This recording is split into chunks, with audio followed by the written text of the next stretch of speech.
샬롬 류선생의 구속사 천국열차 유도수 목사님의 신구약 성경 파노라마를 낭독하는 시간입니다. 지금은 사도행전 파노라마 20장 1절에서 38절까지입니다. 달려갈 길과 사명을 마치려 함. 소요가 그침에 바울이 제자들을 불러 권한 후에 작별하고 떠나 마게도냐로 가니라. 1절. 20장 내에는 많은 여정과 경유지와 그에 따른 사역들이 담겨 있습니다. 그럼에도 불구하고 누가는 놀라우리만치 간략하게 짚고만 넘어갈 뿐입니다. 성경 역사는 그리고 사도행전은 모든 사건들을 빠짐없이 나열한 단순한 사건 기록이 아닙니다. 큰 주제와 분명한 기록 목적을 가지고 이를 증거하는 데 집약하고 있는 것입니다. 그 예로 요한복음은 예수 행하신 일이 이외에도 많으니 만일 낱낱이 기록된다면 이 세상이라도 이 기록된 책을 두기에 부족할 줄 아노라 하고 요한복음 21장 25절 요약하였음을 말씀함으로 마치고 있습니다. 사도행전도 마찬가지입니다.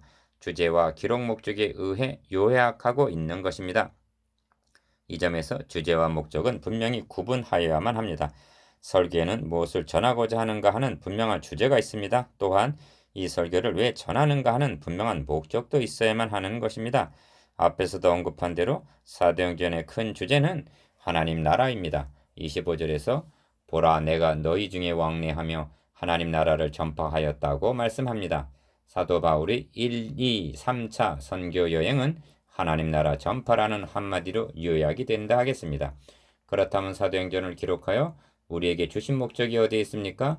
복음이 예루살렘에서 시작하여 로마에까지 전파된 경로를 역사적 지식으로 인식시켜 주려는 데 있습니까? 아닙니다.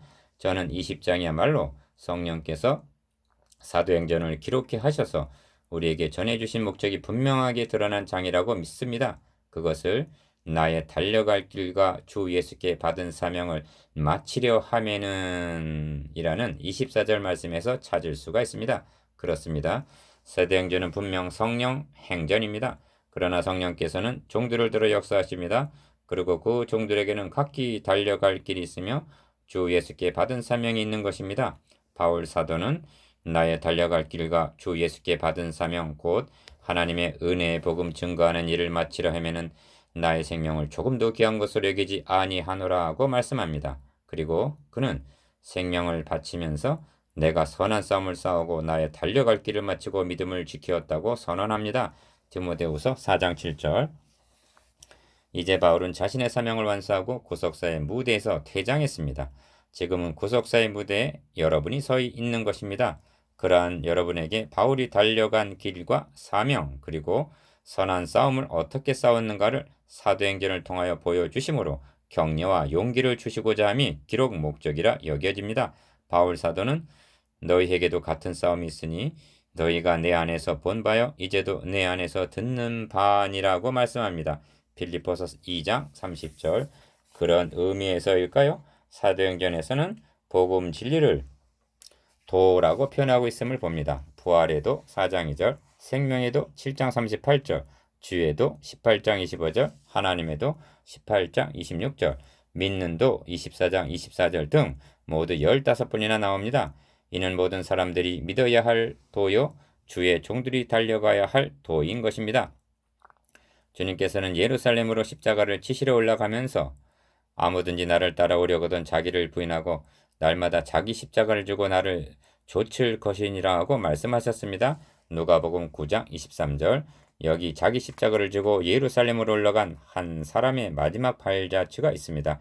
그 이름은 바울.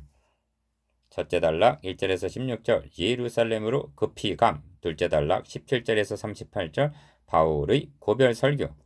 첫째 단락 예루살렘으로 급히 감. 1절에서 16절 16절에 이는 될 수 있는 대로 오순절 안에 예루살렘에 이르려고 급히 가미러라는 말씀을 대하게 됩니다.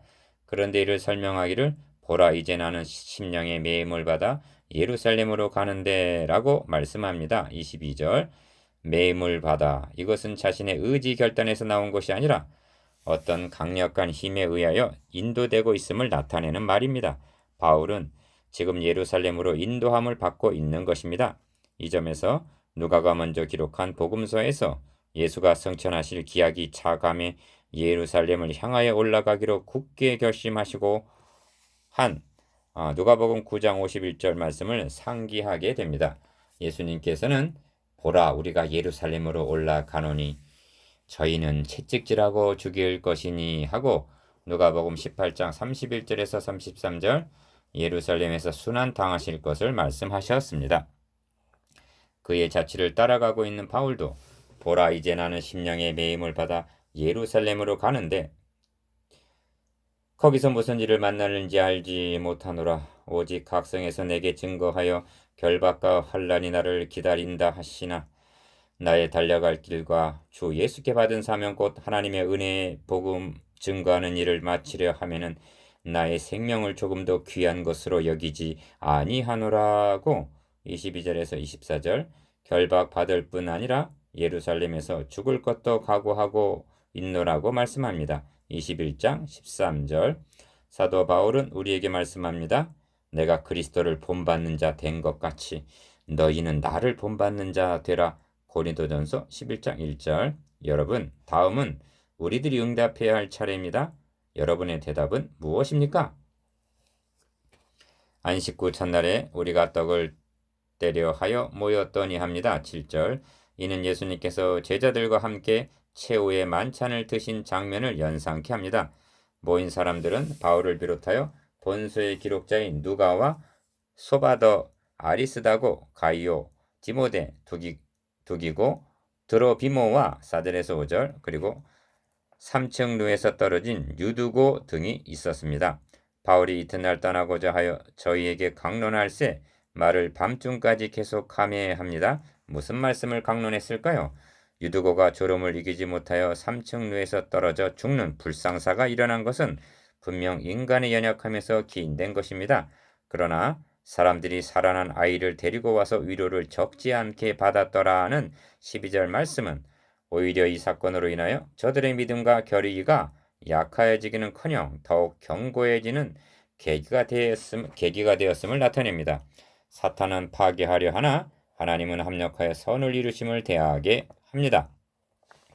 사람들이 살아난 아이를 데리고 와서 위로를 적지 않게 받았더라 합니다. 12절 둘째 달라 바울의 고별설교 17절에서 38절 예수님께서 사도들만을 데리시고 다락방 강화를 하심같이 사도 바울은 밀레도에서 에베소 장로들을 불러놓고 고별설교를 합니다. 바울은 18절에서 21절까지 해서 아시아에 들어온 첫날부터 지금까지 내가 항상 너희 가운데서 어떻게 행한 것을 너희도 아는 바니 곧 모든 겸손과 눈물이며 유대인의 관계를 인하여 당한 시험을 참고 주를 섬긴 것과 유익한 것은 무엇이든지 공중 앞에서나 각 집에서나 꺼림이 없이 너에게 전하여 가르쳤다고 말씀합니다. 20절 이 점에서 꺼림이 없이라는 말씀을 주목하자 합니다. 27절에서도 이는 내가 꺼리지 않고 하나님의 뜻을 다 너희에게 전하였음이라고 강조해서 말씀하고 있기 때문입니다. 꺼림없이 전했다는 27절 말씀이 무엇과 결부되어 있는가를 안다면 이에 실려있는 무게를 느끼게 될 것입니다. 모든 사람의 피에 대하여 내가 깨끗하다는 26절 말씀과 결부되어 있습니다. 이렇게 말씀하고 있는 바울은 분명 하나님께서 에스겔에게 하신 말씀을 염두에 두고 있었을 것입니다. 인자야 내가 너를 이스라엘 족속의 파수꾼으로 세웠으니 너는 내 입의 말을 듣고 나를 대신하여 그들을 깨우치라. 가령 내가 악인에게 말하기를 너는 꼭 죽으리라 할 때 너가 깨우치지 아니하거나 말로 악인에게 일러서 그 악한 길을 떠나 생명을 구원케 하지 아니하면 그 악인은 그 죄악 중에 죽으려니와 내가 그 피값을 너의 손에서 찾을 것이고 너가 악인을 깨우치되 그가 그 악한 마음과 악한 행위에서 돌이키지 아니하면 그는 그 죄악 중에서 죽으려니와 너는 너의 생명을 보존하리라고 말씀하셨던 것입니다. 에스겔 3장 17절에서 19절 바울은 말씀합니다. 이는 내가 꺼리지 않고 하나님의 뜻을 다 너희에게 전하였음이라. 그러므로 모든 사람의 피에 대하여 내가 깨끗하니 합니다. 누군가 멸망을 당한다 해도 자신은 책임이 없다는 말씀입니다. 어떻게 이토록 담대할 수가 있는 것입니까? 여기에 말씀을 맡은 사역자들의 중차대한 책임이 있는 것입니다. 만일 우리가 그렇게 하지 않는다면 심판날에 많은 영혼들의 피해에 대한 책임을 면할 길은 없을 것입니다. 꺼림이 없이 전했다는 뜻은 형제들아 내가 지금까지 할례를 전하면 어찌하여 지금까지 핍박을 받으리요. 그리하였으면 십자가에 거치는 것이 그쳤으리니 한 대로 갈라디아서 5장 11절 핍박을 두려워하지 않고 꺼림이 없이 하나님의 은혜의 복음을 전했다는 것입니다. 24절 꺼림이 없이 전했다는 말은 이제 내가 사람들에게 좋게 하랴 하나님께 좋게 하랴 사람들에게 기쁨을 구하랴 내가 지금까지 사람의 기쁨을 구하는 것이었다면 그리스도의 종이 아니라. 갈라디아서 1장 10절 그렇게 하지 않았노라는 말씀입니다. 아무 때에도 아첨의 말이나 탐심의 탈을 쓰지 아니했다는 것입니다. 데살로니가전서 1장 5절 수단 사람과 같이 하나님의 말씀을 혼잡하게 하지 아니하고 곧 순전함으로 하나님께 받은 것 같이 하나님 앞에서와 그리스도 안에서 말했다는 것입니다. 고린도후서 2장 17절 회중들에게 유익한 것은 무엇이든지 공중 앞에서나 각 집에서나 꺼림이 없이 전할 수 있는 믿음과 용기를 가진 사역자는 참으로 복 있는 자입니다. 바울은 22절에서 27절까지 해서 예루살렘에 올라가서 당할 환난을 말씀합니다. 그러나 나의 달려갈 길과 주 예수께 받은 사명 곧 하나님의 은혜의 복음 증거하는 일을 마치려 하면은 나의 생명을 조금도 귀한 것으로 여기지 아니하노라고 24절 굳은 결의를 나타냅니다. 그러므로 너희가 다 내 얼굴을 다시 보지 못할 줄을 아노라 합니다. 25절 그런 후에 28절에서 너희는 하고 에베소 장로들에게 권면의 말씀을 합니다. 이는 권면이라기보다는 차라리 경고라 함이 옳을 것 같습니다. 왜냐하면 계시록 2장 1절에서 7절까지의 말씀을 생각하기 때문입니다. 에베소 교회의 장로들이 바울의 경고를 명심했더라면 내가 너에게 임하여 너의 촛대를 그 자리에서 옮기리라는 두려운 말씀은 듣지 않았을 것입니다. 너희는 자기를 위하여 또는 온 양떼를 위하여 삼가라. 성령이 저들 가운데 너희로 감독자를 삼고 하나님이 자기 피로 사신 교회를 치게 하셨느니라 합니다. 28절 바울의 경고는 세 가지입니다. 첫째는 자기를 위하여 또는 온 양떼를 위하여 삼가라. 둘째는 내가 떠난 후에 흉악한 이리가 너희에게 들어와서 그 양떼를 아끼지 아니할 것이라. 셋째는 또한 너희 중에서도 제자들을 끌어 자기를 좁게 하려고 어그러진 말을 하는 사람들이 일어날 줄을 내가 아노니 합니다. 어느 시대나 교회는 밖으로부터의 일의 공적과 안에서 일어나는 이단의 유혹은 있어 왔던 것입니다. 우리가 마게도냐에 이르렀을 때에도 우리 육체가 편치 못하고 사방으로 환난을 당하여 밖으로는 다툼이요 안으로는 두려움이라고 고린도 후서 7장 5절 말씀하고 있는데 이때가 바로 지금 살펴보고 있는 사도행전 20장 6절에 빌립보 즉 마게도냐에 있었을 때의 처지였던 것입니다. 바울의 심적인 고통은 고린도 교회 내에서 거짓 교사들이 일어나 자기를 좁게 하려고 어그러진 말을 함으로 바울과 그들을 이간 붙이려 했기 때문입니다. 바울은 날마다 내 속에 눌리는 일이 있으니 합니다. 왜 그렇습니까? 곧 모든 교회를 위하여 염려하는 것이라. 누가 약하면 내가 약하지 아니하며 누가 실족하게 되면 내가 애태하지 않더냐 합니다. 고린도후서 11장 28절에서 29절 이제 바울은 고별 설교를 하고 있습니다. 지금까지는 바울이 보살피고 있었으나 이제 후로는 밖으로는 다투며 안으로는 두려움이 있게 될 때 감독자들이 일깨어 즉 정신을 바짝 차리고 감독하라는 당부를 하고 있는 것입니다.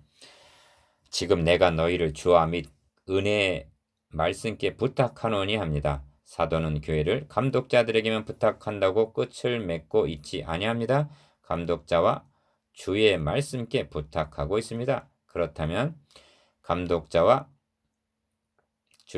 주님과 말씀이 어떠한 상관관계로 교회를 든든히 세워나가게 되는가 여기에 중요한 요점이 있습니다. 궁극적으로 교회는 머리 되시는 주님께서 보양 즉 보호하시고 양육하시는 것입니다. 에베소서 5장 29절 왜냐하면 교회는 그의 피로 사신 몸이기 때문입니다. 그런데 주님께서는 보양하시는 일을 세우신 감독자들을 들어서 역사하신다는 점입니다. 28절에서 성령이 저들 가운데 너희로 감독자를 삼고 하나님이 자기 피로 사신 교회를 치게 하셨느니라는 말씀이 이를 의미합니다. 그런데 감독자들은 교회를 치기를 28절 은혜의 말씀에 입각해서 그 직무를 수행해 나가야만 하는 것입니다. 앞에서 경고한 세 가지, 너희는 삼가라, 흉악한 이리가 들어올 것이다, 거짓 교사가 일어날 것이다를 어떻게 감독할 수가 있습니까? 오직 말씀에 입각해서 일 뿐입니다. 그러므로 교회의 표지는 첫째가 말씀이 바르게 선포되고 있느냐의 여부에 있는 것입니다. 교회는 주님께서 보양하시나 세움을 받은 감독자들이 말씀에 근거하여 바로 섬기게 되면 능히 든든히 세우사 거룩히 하심을 입은 모든 자 가운데 기업이 있게 하실 것이지만 그렇지 못할 때에는 내가 너에게 임하여 너의 촛대를 그 자리에서 옮기리라는 무서운 책망을 받게 되는 것입니다.